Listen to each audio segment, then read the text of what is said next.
All right, today we're jumping into this really powerful story, and it's from a Buddhist text that's about 2,000 years old. It's a tale all about what happens when you hit absolute rock bottom. You know, when a promise you made to yourself or to something bigger just becomes this crushing weight. And then there's this wild intervention that just changes everything. So let's get into it. So what happens when that big commitment turns into an unbearable burden? I mean, we've all felt a version of this, right? You commit to something, a job, a relationship, a huge goal, and then one day, boom, you just feel trapped. Well, this ancient story tackles that exact feeling head-on. And the central question it asks, it's just as real for us today as it was 2 millennia ago. So let's meet our guy. He's a monk in ancient India. His name is Gupta, and he is at his absolute breaking point. I mean, this is someone who has taken vows, dedicated his entire life to the spiritual path, but right now he is just completely overwhelmed. It's like there's this fire inside him that he just can't put out. And he's done. He is ready to quit, to give it all up.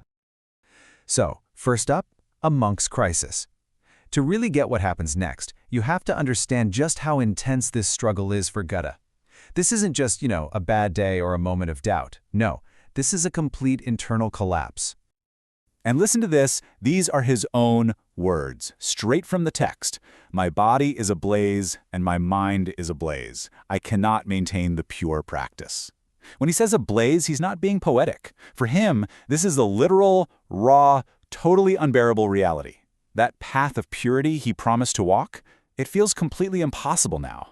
He is desperate to get out. Okay, next section, a friend's plea. So Gupta wasn't totally alone in this, thankfully. He had a friend who saw him just drowning in this crisis and decided, okay, I have to do something. And he went straight to the top, to the one person who might actually be able to help. And that friend was a guy named Ānanda.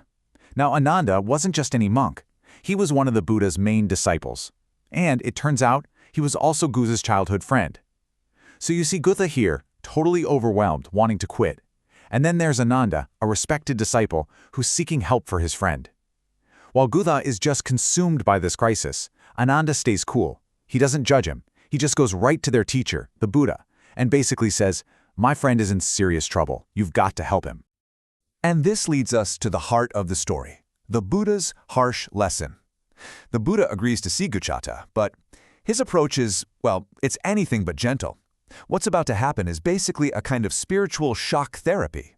It's designed for one purpose, to completely shatter a powerful obsession.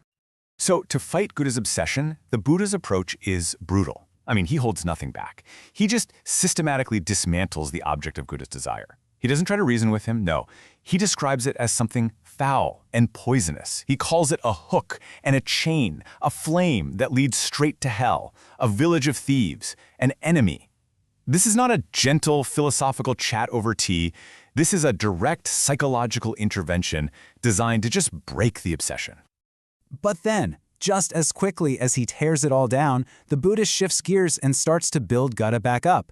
He reminds him of the unbelievably rare opportunity he has.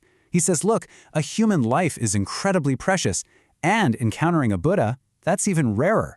You, Gupta, you have achieved both. This chance you have, right here, right now, to end all suffering for good, you're about to just throw it all away. It's a massive reality check. And this two-pronged attack, first, wrecking the obsession, and then reminding him of his purpose. It has an immediate and, wow, a really profound effect, which brings us to a mind transformed. Right there, in that moment, everything changes. Gupta's whole perspective just shatters. He doesn't just, change his mind. The text says he attains the pure Dharma eye. Think of it as this sudden, crystal-clear view of reality without the filter of his desire. And just like that, the fire is out. Now, the Buddha's lesson wasn't some magic spell, right? It was more like the key that unlocked the door. Gupta still had to walk through it. So he goes off by himself, into solitude, and he just dives deep into his practice with this totally new clarity. And eventually, he gets there. He achieves the ultimate goal. He becomes fully enlightened. But the story doesn't stop there, not even close. We're on to the final passage. Because to really show the scale of this transformation, Gupta's story ends with this incredible display of mastery over both the outside world and his own mind.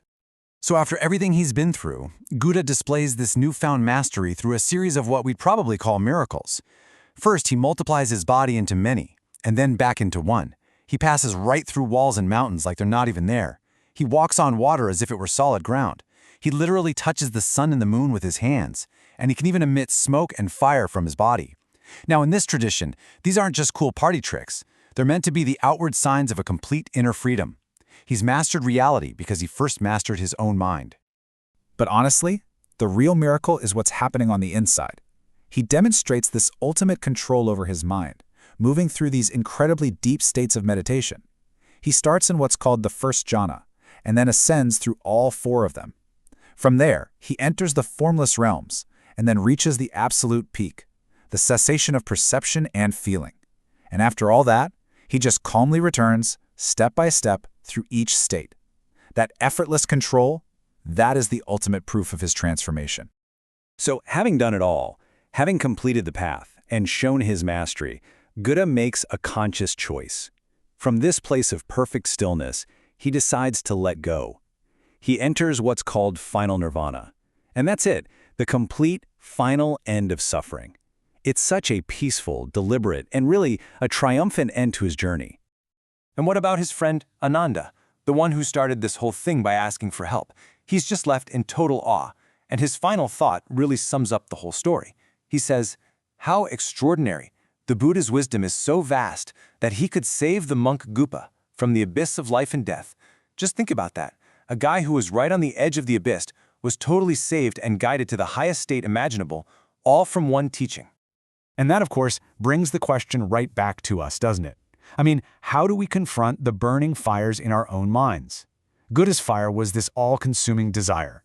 But we all have our own versions, right? Anxiety, obsession, anger, doubt, you name it. What this ancient story seems to suggest is that maybe the first step to putting out those fires isn't to just fight them head-on, but to find a way to see them from a radically different and totally unflinching perspective. So, that leaves us with this. What are the burning fires in your mind? And what would it take for you to see them differently?